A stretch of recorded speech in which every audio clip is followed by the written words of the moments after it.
Civil jobs academy के YouTube channel में आप सभी का बहुत बहुत स्वागत करता हूं। 17 दिसंबर को होने वाली MPPSC प्री 2023 की तैयारी के लिए रणनीति संबंधी मैंने एक श्रृंखला स्टार्ट की है। इसके अंतर्गत मैंने ये बताया था कि तैयारी के एग्जाम के कुछ दिनों पहले किस तरह की रणनीति होनी चाहिए। फिर मैंने करंट अफेयर संबंधी कुछ टॉपिक्स डिस्कस किए थे आप लोगों के समक्ष, और आज मैं इस वीडियो के माध्यम से बताने वाला हूं कि एग्जाम के ठीक पहले तैयारी की किस तरह की रणनीति होनी चाहिए और एग्जाम के दौरान या एग्जाम देते समय क्या क्या हमें सावधानी बरतनी चाहिए, इस पर मैं आज डिस्कस करने वाला हूं। मुझे उम्मीद है कि आप सभी ने अपने एडमिट कार्ड निकाल लिए होंगे। एडमिट कार्ड में कुछ इंस्ट्रक्शंस दिए रहते हैं, उनको ध्यान से आप पढ़ लें। उसमें दिया रहता है कि आपको एग्जाम में क्या चीज़ ले जानी है, क्या नहीं ले जानी है, तो उसके हिसाब से आपको अपने साथ वो वस्तुएं लेके जाना है। उसमें सेंटर आप ध्यानपूर्वक पढ़ें, सेंटर कहाँ पर है उसकी लोकेशन पता कर लें। किसी के कहने पर नहीं आए, किसी ने बोल दिया कि आपका सेंटर वहाँ पर है, आपने मान लिया और एग्ज़ाम के दिन जो है आपको प्रॉब्लम गई, तो इस तरह नहीं करें। आप 1 या 2 दिन पहले एग्ज़ाम का सेंटर देख के आ जाएं तो बहुत अच्छा रहेगा। कभी कभी क्या होता है कि एक ही नाम से कॉलेज भी होता है और स्कूल भी होता है, तो आपको जानकारी उस नाम के कॉलेज की है लेकिन आपका सेंटर उसी नाम के स्कूल में है, तो आप कंफ्यूज हो जाएंगे, है ना। तो इसलिए जो है अच्छा यही होगा कि आप जा करके सेंटर देख के आ जाएं। आप जो भी लक्ष्य निर्धारित कर रहे हैं, आपने किया है, उसके अंतर्गत 1 दिन पहले आप जो है अपना लक्ष्य कंप्लीट कर लें। यानी 15 तारीख तक जो है, 15 दिसंबर तक आपको जो है सारा कुछ पढ़ लेना है। 16 तारीख को जो है यानी 16 दिसंबर को एग्जाम के ठीक 1 दिन पहले आपको ज़्यादा कुछ पढ़ने का लोड नहीं रखना है ना। उस दिन आप जो है पूरा फ्री रहें। कुछ छोटी मोटी चीज़ें अगर देखना चाहें तो देख सकते हैं, लेकिन लोड लेके आपको उस दिन नहीं पढ़ना है।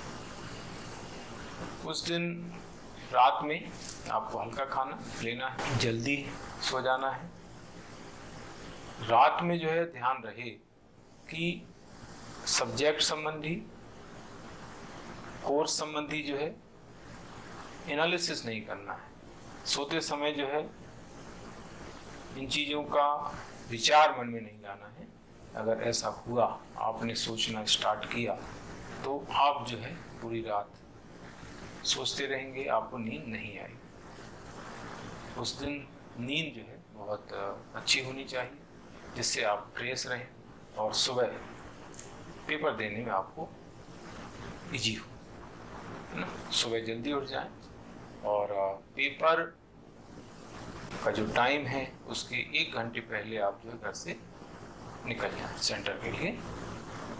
प्रयास ये करें कि पर्सनल व्हीकल से आप जो है सेंटर जाएं, पब्लिक व्हीकल से नहीं जाएं, है ना। आपके पास अगर गाड़ी नहीं है तो किसी से बोल सकते हैं कि भाई आप मुझे छोड़ दो, वापस तो वैसे आ सकते हैं पब्लिक व्हीकल से, लेकिन जाने में पर्सनल व्हीकल का यूज करें या ऑटो वगैरह कर लें, है ना, ताकि किसी तरह की असुविधा जाने में आपको नहीं हो। सेंटर पहुंच करके तुरंत आप जो है आप रोल नंबर देखें कि किस रूम में मेरा रोल नंबर ध्यानपूर्वक देखना है। कभी कभी जो है देखने में गलतियां हो जाती है ना, तो आप देख लें कि इस रूम में मेरा सेंटर है, रोल नंबर है। उसके बाद समय का इंतज़ार करें। वहाँ पर किसी से डिस्कस नहीं आपको करना है, किसी से कोई क्वेश्चन वहाँ पर नहीं पूछे। जैसे ही समय हो आप जो है अपने रूम में जा कर के बैठ जाएं। आपको सबसे पहले OMR सीट मिलती है। OMR सीट को बहुत ध्यानपूर्वक आपको भरना है। सबसे इम्पोर्टेंट चीज़ वही होती है, चाहे स्टूडेंट नया हो या पुराना हो, सभी स्टूडेंट्स के द्वारा OMR को भरने में गलतियां होती हैं। आपको ये नहीं सोचना है कि मैं तो सीनियर स्टूडेंट हूँ, मुझे सब पता है, मुझसे गलतियाँ नहीं होंगी, है ना। तो आपको बहुत ही ध्यानपूर्वक OMR शीट को भरना है। अगर आपको कुछ कन्फ्यूजन है तो आप वहाँ पर जो ड्यूटी पर हैं उनसे आप पूछ सकते हैं, उनसे जानकारी ले सकते हैं। किसी स्टूडेंट से पूछ करके OMR शीट आपको नहीं भरना है। यहाँ पर मैं OMR शीट मेंशन कर रहा हूँ, उसमें किस तरह की प्रविष्टियाँ होती हैं वो आपको उसे देख कर कैसे भरना है उसकी जानकारी मैं भी यहाँ पर दे रहा हूँ।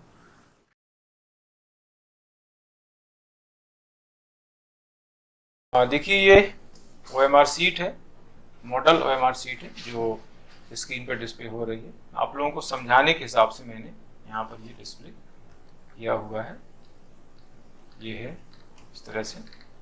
तो इसमें जो जो प्रविष्टियाँ दी गई हैं उन प्रविष्टियों को बहुत ध्यानपूर्वक आपको देख करके भरना है। जैसा मैंने भी बताया है कि अगर कहीं किसी तरह का कन्फ्यूजन है तो आपको जो है वहाँ पर जो ड्यूटी पर हैं इन्विजिलेटर उनसे आपको पूछ लेना है।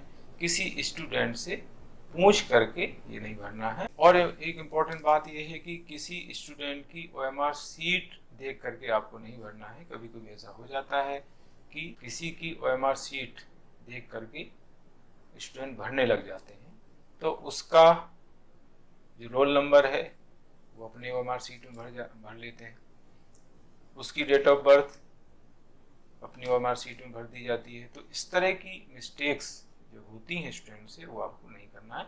इसमें आप देख सकते हैं इसमें कैंडिडेट का नाम ऊपर है तो उसको आपको भरना है, और इसके बाद फिर क्वेश्चन बुकलेट नंबर यहाँ पर मेंशन है, फिर डेट ऑफ बर्थ आपको यहाँ पर लिखना है, फिर ये रोल नंबर है, और फिर paper, first paper, second paper यहाँ पर मेंशन है। इसके बाद इसमें सिविल सर्विस प्रिलिमिनरी एग्जाम के बारे में और फॉरेस्ट सर्विस के संबंध में यहाँ पर मेंशन किया गया है। तो अगर आप केवल सिविल सर्विस के लिए एलिजिबल हैं तो आपको एक ही गोला भरना है। अगर आप फॉरेस्ट सर्विस के लिए भी एलिजिबल हैं तो आपको दूसरा गोला भी भरना है। तो ये चीज ध्यान आपको रखना है। टेस्ट जो क्वेश्चन बुकलेट जो सेट है ABCD वो चूंकि बाद में भरना होता है, हमें क्वेश्चन पेपर बाद में मिलता है, तो कभी कभी जो है वो भूल जाते हैं स्टूडेंट। तो जैसे ही आपको क्वेश्चन पेपर मिलता है तो उसका सेट ABCD ध्यानपूर्वक आपको भर देना। इस तरह की मिस्टेक स्टूडेंट द्वारा पिछले एग्जाम में की गई है, तो अगर आपने इस तरह की मिस्टेक की तो आपकी जो OMR शीट है, आपने जो सेट भरा है उसके अकॉर्डिंग चेक हो जाएगी, है ना। तो इस तरह का आपको खास तौर से ध्यान रखना है। तो ये है इस तरीके से। इसके बाद आपको पेपर सॉल्व करना स्टार्ट करना है। पेपर सॉल्व करने के 3 तरीके हो सकते हैं। पहला तरीका ये होता है कि आपको पूरा पेपर पढ़ करके और दूसरी बार जो है पढ़ते हुए उसको सॉल्व करते हुए गोला भरना है। दूसरा तरीका होता है कि पेपर लिया और पढ़ते हुए गोले भरते जाना है, पहली बार में गोले आपको भरना है। तीसरा तरीका होता है कि आधा पेपर पहले पढ़ लिया फिर उसके गोले भर लिए, फिर आधा पेपर, बचा हुआ पेपर पढ़ करके उसके गोले भरना है। तो इस तरह के 3 तरीके हो सकते हैं। पहला जो तरीका मैंने बताया है कि एक बार सरसरी निगाह से आपको पूरा पेपर पढ़ लेना है, फिर दूसरी बार पढ़ते हुए गोला भरना है। ये तरीका सबसे उत्तम माना जाता है फर्स्ट पेपर के लिए, क्योंकि इसमें ये एक फायदा होता है कि कभी कभी एक ही पेपर में कुछ एक जैसे क्वेश्चन आ जाते हैं, तो उसी पेपर में क्वेश्चन दिए गए हैं 2 या 3 उनके आंसर उसी पेपर में आपको मिल जाते हैं। जैसे एक आध बार ऐसा हुआ है, मैंने पहले भी ये टेक्निक बताई है तो इससे स्टूडेंट को बहुत फ़ायदा मिला है। उन्होंने आके बोला भी है कि सर आपने जो टेक्निक बताई थी उसको हमने फॉलो किया और हमें उसका फ़ायदा मिला। कई बार ऐसा होता है कि एक ही पेपर में सेम क्वेश्चन आ जाते हैं 2-3 तरह के, तो जब हम पूरा पेपर एक बार पढ़ लेते हैं तो हमें जो है उससे संबंधित जो आंसर है हमें पेपर में ही मिल जाता है, तो हमारा सही हो जाता है। तो ये इसका फ़ायदा है। लेकिन इसका साइड इफ़ेक्ट भी ये है कि कभी कभी जो है पहली बार जब पेपर हम पढ़ते हैं तो ज़्यादा समय लग जाता है, फिर गोला भरने में प्रॉब्लम आती है। कई बार स्टूडेंट के गोले नहीं भर पाए, पूरे छूट गए गोले, ऐसा भी हो चुका है। तो इसका तरीका ये है कि आपको पहली बार पेपर जो है बहुत फास्ट पढ़ना है, फास्ट पढ़ करके जो है उसको कंप्लीट करना है। मतलब आप माने कि लगभग 20 से 25 मिनट में आपको पेपर फटाफट पढ़ लेना है और फिर पढ़ते ही गोला भरना है। दूसरा तरीका मैंने बताया था कि पूरा पेपर जो है पढ़ने के बाद, दूसरे तरीके मैंने बताया था कि पेपर जैसे ही पढ़ना स्टार्ट करें और वैसे ही जो है गोला भरते जाएं एक एक करके। तो ये जो तरीका है ये सेकेंड पेपर के लिए ज़्यादा अच्छा है। फर्स्ट पेपर के लिए फर्स्ट तरीका और सेकेंड पेपर के लिए सेकेंड तरीका, क्योंकि सेकेंड पेपर में समय की प्रॉब्लम आती है, तो आप पढ़ते हुए गोला भरते जाएं। तीसरा तरीका उतना सही नहीं है। मैंने तीसरा तरीका बताया था कि आधा पेपर पढ़ करके गोले भर लें, फिर बचा हुआ जो पेपर है आधा उसको पढ़ के गोले भर लें। तो ये तरीका जो है उतना अच्छा नहीं है। तो ये तो इस तरह से आप गोले भर सकते हैं। हम जब पेपर सॉल्व करते हैं तो उसके 3 राउंड करने चाहिए, 3 राउंड में पेपर सॉल्व करना चाहिए। एक जो राउंड है उसमें वो सारे क्वेश्चन हमें सॉल्व कर लेने हैं, उनके गोले भर लेने हैं जो हमें 100% आ रहे हैं, कॉन्फिडेंट हैं हम पूरी तरीके से ऐसे क्वेश्चंस को सॉल्व करें, उनके गोले भरें। पहला राउंड हो गया। सेकेंड राउंड में उन क्वेश्चंस को सॉल्व करना है, उनके गोले भरना है जो हमें डाउट है, जिनके बारे में हमें डाउट है, 2 में से डाउट है, तो उनको जो है सॉल्व करके और उनके गोले भर लें। तीसरा जो राउंड होगा उसमें ऐसे क्वेश्चन को सॉल्व करना रहेगा जिनके बारे में आपको बिल्कुल भी पता नहीं है, उनको सॉल्व करके उनकी गोला भर के जो है आप कंप्लीट कर लें। अब गोला भरने के संबंध में कुछ टेक्निक्स हैं, कैसे गोला भरना है। कभी कभी क्या होता है कि गोला जब हम भरते हैं तो ऊपर नीचे हो जाता है, यानी जैसे हमें 8 नंबर क्वेश्चन का गोला भरना है तो वो 7 का गोला भर जाता है या 9 का गोला भर जाता है। तो उसका तरीका ये है कि हमें जो है उस क्वेश्चन नंबर में हाथ रख करके, उंगली रख करके उसके सीध में, जैसे यहाँ पर 8 नंबर का हमें गोला भरना है तो हमें जो यहाँ पर उंगली रख लेंगे, हाथ रख लेंगे, फिर उसके सीध में ABCD जो भी आपको भरना है वो आप गोला भरेंगे। तो इससे क्या है, ऊपर नीचे गोला नहीं होगा या एक ही क्वेश्चन में 2 गोले जो भर जाते हैं वो प्रॉब्लम नहीं होगी, है ना। ये सबसे अच्छा तरीका होता है कि जिस क्वेश्चन का आप गोला भर रहे हैं उसमें हाथ रख ले, उसमें उंगली रख लें और उसके सीध में जो है आपको ABCD गोला भरना है, जिससे ऊपर नीचे गोला आपका नहीं भराएगा। अब गोला भरने का तरीका क्या है। गोला भरने के 2 तरीके हैं। एक अंदर से बाहर की ओर आते हुए गोला भरते हैं और दूसरा तरीका होता है बाहर से अंदर की ओर गोला भरना। जैसे ये है, ये बाहर से अंदर की ओर मैंने गोला भरा है और एक अंदर से बाहर आते हुए गोला भरा जाता है। तो इसके तरह के 2 तरीके हैं, लेकिन सही तरीका है कि बाहर की जो दीवारें हैं वहां से गोला भरना स्टार्ट करते हुए अंदर की ओर जाना है। तो उससे क्या है कि गोला बाहर नहीं भराता है। कभी कभी जो है गोला भरने में बहुत ज़्यादा प्रॉब्लम आती है। गोला जब हम भरते हैं तो फैल जाता है, तो उससे क्या होता है कि कभी कभी जो पास का कोई गोला है किसी क्वेश्चन का, वहां तक वो पहुंच जाता है। तो इससे क्या है, आपका क्वेश्चन वो रिजेक्ट हो सकता है, सही होते हुए रिजेक्ट हो सकता है। तो बहुत साफ सुथरा तरीके से गोला आपको भरना है। अब यहाँ पर एक बात आती है कि क्वेश्चन पेपर इजी आ रहा है या टफ आ रहा है, तो इससे आपको प्रभावित नहीं होना है। कई स्टूडेंट क्या होते हैं, जब पेपर टफ आया तो डिमोटिवेट हो जाते हैं, तो इस चक्कर में जो है बहुत सारे क्वेश्चंस गलत करके आ जाते हैं। कई बार ऐसा होता है कि पेपर इजी आ गया तो उससे ओवर कॉन्फिडेंस में स्टूडेंट आकर के बहुत हल्के में पेपर को ले लेते हैं, इससे क्वेश्चन गलत हो जाते हैं।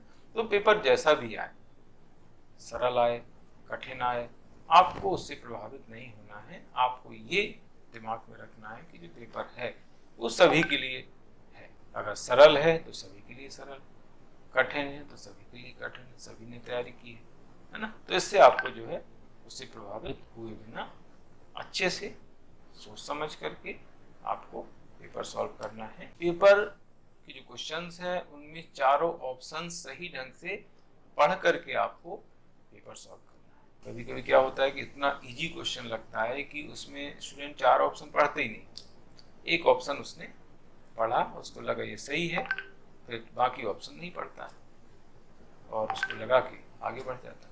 इससे कभी कभी क्वेश्चन गलत हो जाता है। तो किसी भी क्वेश्चन को चाहे सरल हो चाहे कठिन हो, उसके चारों ऑप्शन आपको पढ़ने, उसको आपको हल्के में नहीं लेना है। सही सीधी बात ये है। मैंने कई बार स्टूडेंट को बताया है क्वेश्चन जो MPPSC प्री में आया था कि भारत की राजधानी क्या है।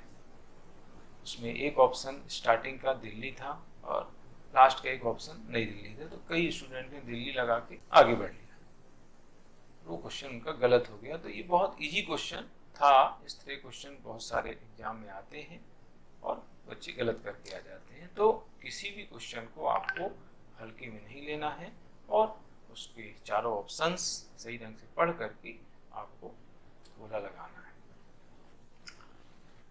वहां पर किसी स्टूडेंट से पूछे नहीं। कई बार ऐसा होता है कि हम किसी स्टूडेंट से पूछ लेते हैं, वो गलत बता देता है, जानबूझ के कभी कभी गलत बताता है, या उसको आ नहीं रहा लेकिन फिर भी उसने बता दिया, आपने उसको मान लिया कि सही बता रहा है ना। तो आप अपने विवेक से जो है क्वेश्चन को सॉल्व करें, किसी से वहां पर पूछे नहीं। अब यहाँ पर लास्ट में बात आती है कि अगर हमसे जो है क्वेश्चन बन ही नहीं रहा है, कुछ क्वेश्चन ऐसे आते ही है कि हमसे बनते नहीं, तो फिर क्या तकनीक होना चाहिए। इस तरह के क्वेश्चंस में कुछ टेक्निक होती है, प्रेजेंस ऑफ माइंड होता है, कॉमन सेंस होता है। इसके बेस पर जो है बहुत सारे हम ऐसे क्वेश्चंस सही कर जाते हैं जो हमें पता नहीं है ना। और ये जो कॉमन सेंस होता है, प्रेजेंस ऑफ माइंड होता है, ये अनुभव से आता है। जब ज़्यादा आप क्वेश्चन सॉल्व करते हैं, एग्जाम देते हैं, तो आपको अनुभव उसका हो जाता है।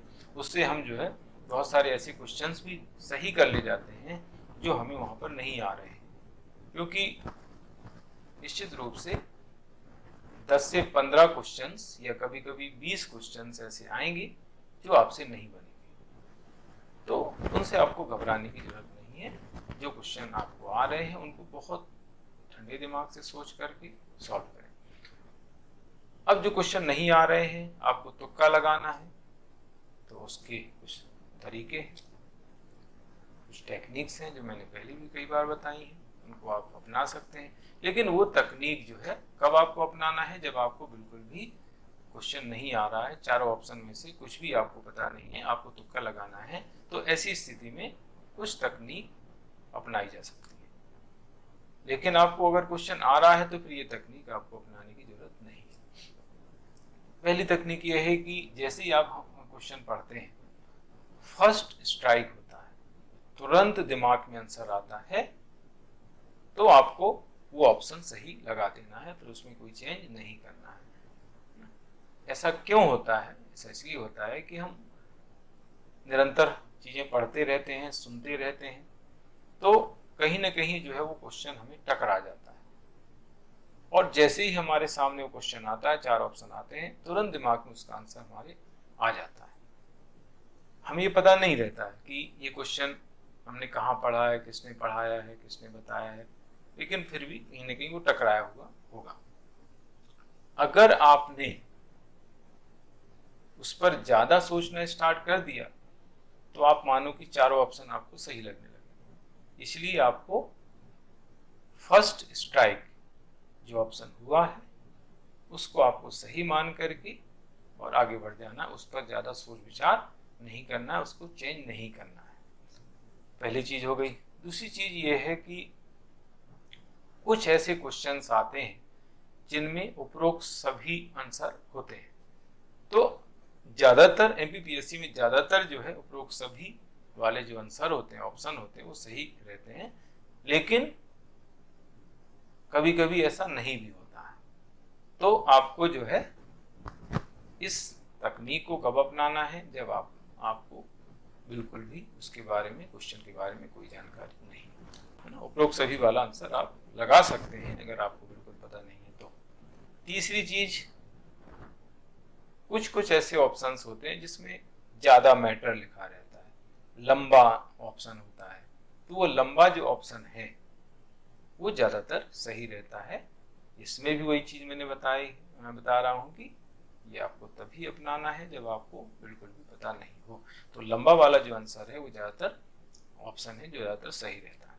कभी कभी किसी क्वेश्चन के ऑप्शंस में ब्रैकेट में लिख दिया जाता है ना। ब्रैकेट में क्यों लिखते हैं? क्योंकि वो क्लियर हो जाए ना, उसको क्लियर करने के लिए ब्रैकेट में कुछ लिख दिया जाता है। तो ब्रैकेट में जो लिखा वाला ऑप्शन होता है वो ज्यादातर सही रहता है, ऐसा देखा गया अनुभव से। लेकिन यहाँ पर भी वही चीज है कि आपको तभी अपनाना है जब आपको क्वेश्चन के बारे में कोई जानकारी नहीं हो, है ना, तुक्का आपको लगाना हो, तभी जो है आप इन टेक्निक्स का उपयोग कर सकते हैं। ध्यान रहे, पहला पेपर जब हो जाता है, बीच में जो ब्रेक मिलता है उसमें आप पेपर को सॉल्व बिल्कुल नहीं करें।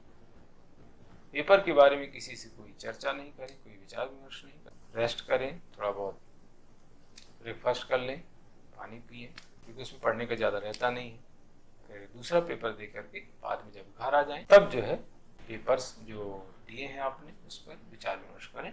तो इस तरीके से जो है आपको रणनीति अपनानी है। इस रणनीति, इन सावधानियों के साथ अगर आप एग्जाम देते हैं तो मैं समझता हूँ कि आपका एग्जाम निश्चित रूप से निकल जाएगा, आप सिलेक्ट हो जाएंगे और आप अगला मेंस देंगे। तो आज के लिए इतना ही। आप सभी को बहुत बहुत शुभकामनाएं। आपका पेपर अच्छा हो, आपका दिन शुभ हो। थैंक यू, गुड लक, जय हिंद।